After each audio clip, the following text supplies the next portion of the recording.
So a frequent question I get asked is, hey look, I have this potential customer that's reaching out to me, and you know, I charge 180 for XYZ service and they're trying to lowball me for 120 or 150, whatever the case may be. You know, how do you handle those situations? So this customer in particular was the same way, where I quoted him 180 to 240, I believe, if I recall correctly, for an interior cleaning, and he said, can you do it for 150? Now, a lot of you will say, it's recommended not to lower your prices, but a smarter thing to do, right, if they're reaching out to you and they legitimately want your services, sorry for the noise because there's a lot of like humming noise around here, but if they want your services, then what I'll say is, you know, I quoted 180 to 240, and he said, can you do it for 150? In that scenario, what you can do is you say, I can do $150 worth of work. By the way, if you guys like this video and actually want to service customers on your own, you want to start your own detailing business, check the description box down below for a guide on how to get your first couple customers and make your first couple $100 literally by this weekend. It's super easy. Check the description box down below for that guide. And basically, as it sounds, you know, I'm gonna focus more on the dirty areas, the ones that need attention.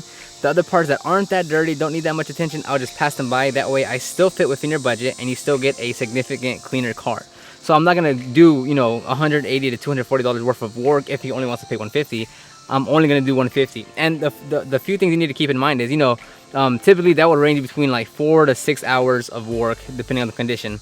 If it's within a budget, then I clearly communicate, hey, I'm only gonna do $150 worth of work, which is gonna be about 4 hours. So not everything is gonna come out as well as it could be if you paid me the full price. So again, you're gonna get a great detail. It's gonna stay within your budget. Not everything's gonna come out as well as it could, or I'm not gonna spend, you know, on every single last stain, but you'll still get a much cleaner car if you go with me. And that's exactly what I'm doing here in this vehicle. He's gonna sell it. He's been owning it since 2004, which honestly it's not that bad for a 2004 vehicle.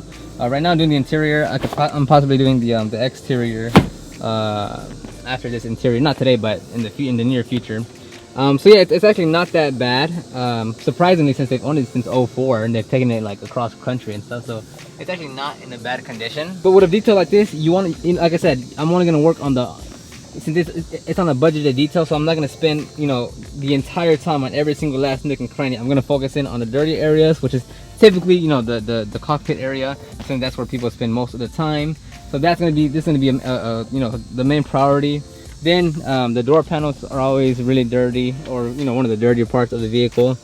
And then, like, you know, if the floor mats aren't that bad, a quick scrub down is what they'll get, but nothing too crazy, because, you know, if they're not that bad, I'll skip over it, because, you know, I could be putting my time elsewhere. Just to show you, I'm working in a neighborhood, except I'm working in the common pool area, which is really cool because there's no one around me. I got all the space I need. So if every detail could be like this, where I'm like all by myself with a generator and just have as much space as I want, this is like the most ideal situation. I have shade, I'm all by myself, no cars around me, I have a generator and I can just work. This is like the most ideal situation.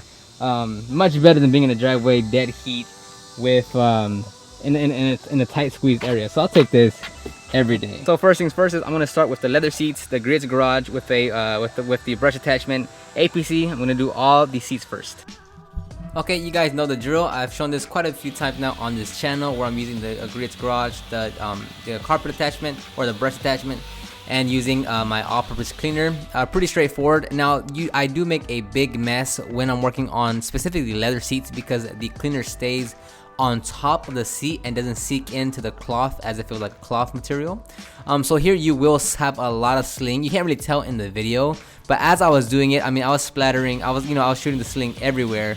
On the door panels, on the dashboard and the center console. So definitely don't clean everything and then do this, because you're just gonna get everything else dirty again from the leather seat. So that's why I started off with the seats, cleaned the entire seat, and then moved on to something else, because you will make a mess. And it changes on how I actually approach the seat. Sometimes I will clean the entire seat at once, like I did here, where I clean obviously the front of it, the sides, but then like the actual, like the the seatbelt area, the controls on the side of it, you know. So it depends on the detail what I'm going after. So sometimes I will clean like literally the entire seat, or sometimes I'll just clean the top level surface, like the front, like where you actually sit down, and then I'll come back later to touch up the other sides, the other areas of the seat. So it really depends. Nothing too, you know, strict. It just depends on how I'm feeling for the day, or how thorough I have to be with the vehicle. So this one I just chose to do everything all at once. There's no, you know, right or wrong way. You just gotta find what works best for you. Here I'm using the two detail buddy brushes. Those are my two main interior brushes that I use for just about everything. So that helped me get through everything. And I also use a steamer. I don't show you too much of the steamer in this video in this particular seat, but I do also use a steamer to clean the side and the more intricate areas of the seats. All right, so I cleaned the two front seats. Now I moved back to the rear. And this one, I'm just showing you why I'm cleaning this middle seat, because I'm actually using the upholstery brush. Number one, because the camera is right next to it, so I don't want to I don't want to sling any of the cleaner to the camera. And two is because just because you have the products or the certain tools doesn't necessarily mean you have to use it. So here, I mean, I'm just gonna use the two detail brushes to get the intricate areas. You could use a steamer if that would help, but honestly, I didn't really need it at the time, and the steamer was a bit far away from me, so I just went ahead and just cleaned it with the brushes. It would have been a bit easier had I had it on hand, but then getting out of the vehicle, getting it, yada yada yada. So it was just better to just use the brushes here. But you do want to make sure that you are looking at all the areas when you're cleaning, because imagine if the cup holder was actually really dirty and I just skipped over it. That would be bad. But anyways, I am just using the upholstery brush. It does the exact same job. So if you don't have the brush and the polisher, that's fine. You don't absolutely need it. And here's just a quick preview of the door panel that actually was really dirty. You can't really tell from the from afar. That's why I want to give you a quick close up that it is actually really dirty. That little I just put a little bit of solution there, rubbed my finger, and you know, dirt was already being pulled off. That was weird. I don't know what that was, but I was gonna get that out. It looked like something was pressed against it for a while.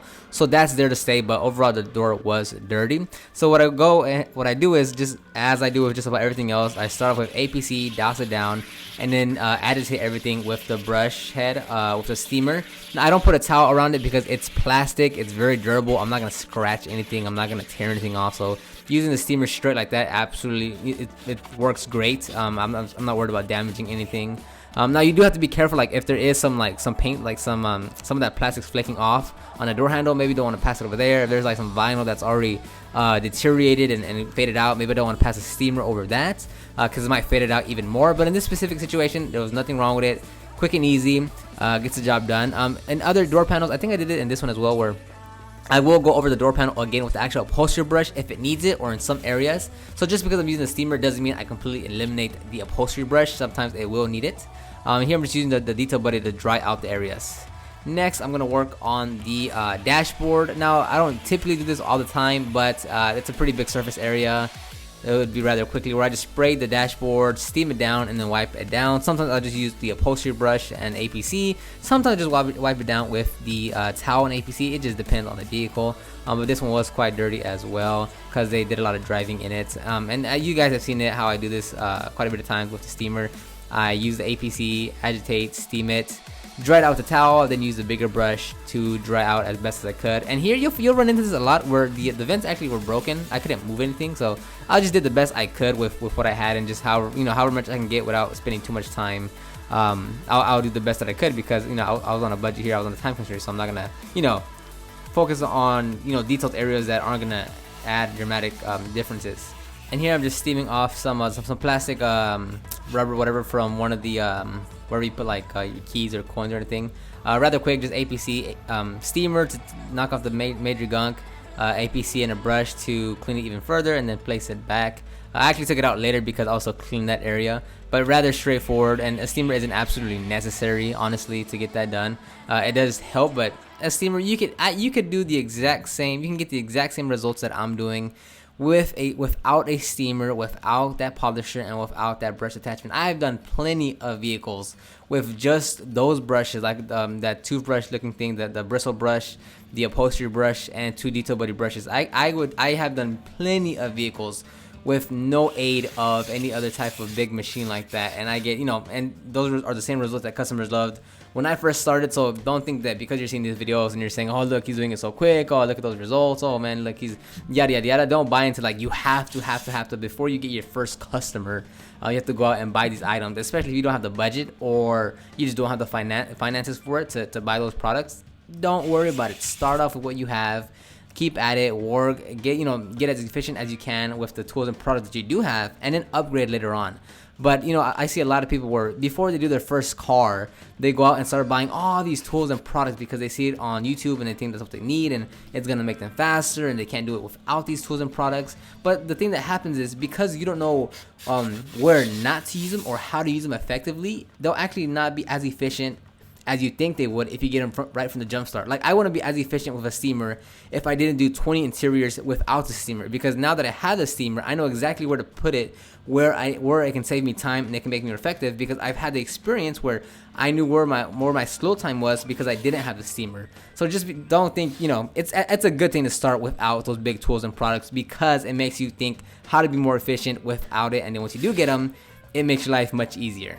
Right now I'm gonna move on to just the center console there. Now I remove the rubber mat there to clean it off, and then I'm gonna brush that part gets dirty obviously because that's where your arms rest, hence the armrest. But you do want to, if you are on a budget, you have to pick and choose where you're gonna spend that extra time, because I'm gonna open up the cubby and there's gonna be a lot of things in there, personal items from the customer. Now, could I remove them?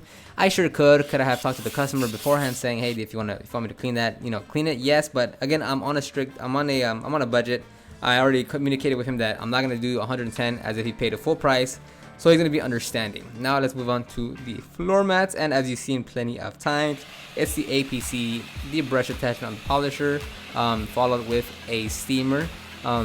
Pretty straightforward, nothing crazy. The seats weren't that bad, so I didn't need to spend that much time on them. And here I actually kind of fiddle with the towel a little bit more than I wanted to. Sometimes I'll wrap it around. Sometimes I'll just, as you see there, I'll just move it around as I move the brush attachment. Or if anything, I'll just use the brush attachment straight with no towel.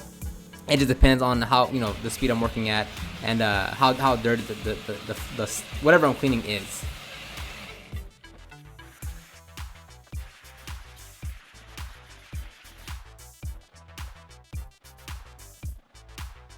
So I actually had to stop cleaning because I actually ran out of gas on my generator. Initially, I was at the customer's home location. This is in his residential neighborhood, and I thought I was gonna be able to just stay there. I brought my generator as I always bring it just in case, but I thought I was gonna use his electrical outlet. So I didn't even check how much gas I had in the generator because I wasn't gonna use it. I just had just in case I needed it for something. Sure enough, I had to use it the entire time. So I ran out of gas. The gas station is only 3 minutes away. Actually adding gas was like maybe another 3 minutes, coming back another 3 minutes, 4 minutes, maybe, yeah, 4 minutes. So in total 10 minutes of actual like time away from the detail. But in reality, that adds like 15-20 minutes of downtime because I have to pack everything up, I have to put everything back together. As far as like setting everything back up, I have to get back into the groove of things. So those like 10 minutes kills about 15, 20, 25 minutes of production hours because I had that stoppage. So things like that, like make sure you have gas in your generator, or make sure everything is like, make sure before you start working, you have your system in place so your workflow doesn't get interrupted.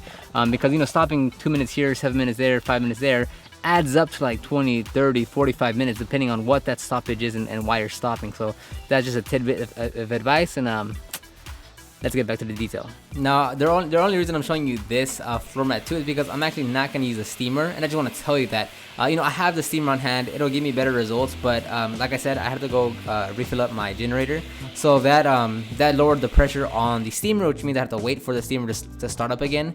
And could have gotten a bit better results if I had the steamer, yes, but those few minutes of downtime weren't worth waiting. I could either spend time cleaning it, going over twice with the polisher with no steamer, getting great results, and then moving forward instead of just waiting for that steamer. So just because I had the tool doesn't mean I'm going to use it every single time. I still get amazing results if you're not going to use a certain tool product.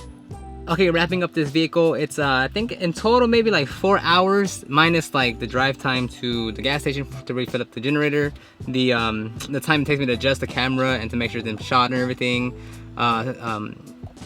getting everything, packing everything back up and putting it back down because of the gas station. That maybe like 4 hours, I think. 9:15 to now, which is like 1:30. Subtract that time, a little less than that probably. So far, not that bad. I didn't record everything just because at some point I just gotta work. But I mean, this part I always clean with the with the with APC and an upholstery brush, as you always see, or I can use a steamer, or I'll do both, the steamer then the upholstery brush, and then mop it off. So that's pretty standard there, and that's, you know, I'll do that same for along the entire whatever the thing's called. This one, the B pillar here, this actually wasn't all that bad, and a lot of times, like, you can actually clean most of this, which, you know, maybe it's like car to car, but like this one I could like, if it's really dirty and gunky, which this one actually was, most of it comes off with a towel with no need to like brush with a no need to agitate with a brush or anything. So keep that in mind, because again, we always want to like use a brush and be all nice and cute and fancy with it, but honestly, if you could just get a towel, wipe it down, that's much more efficient.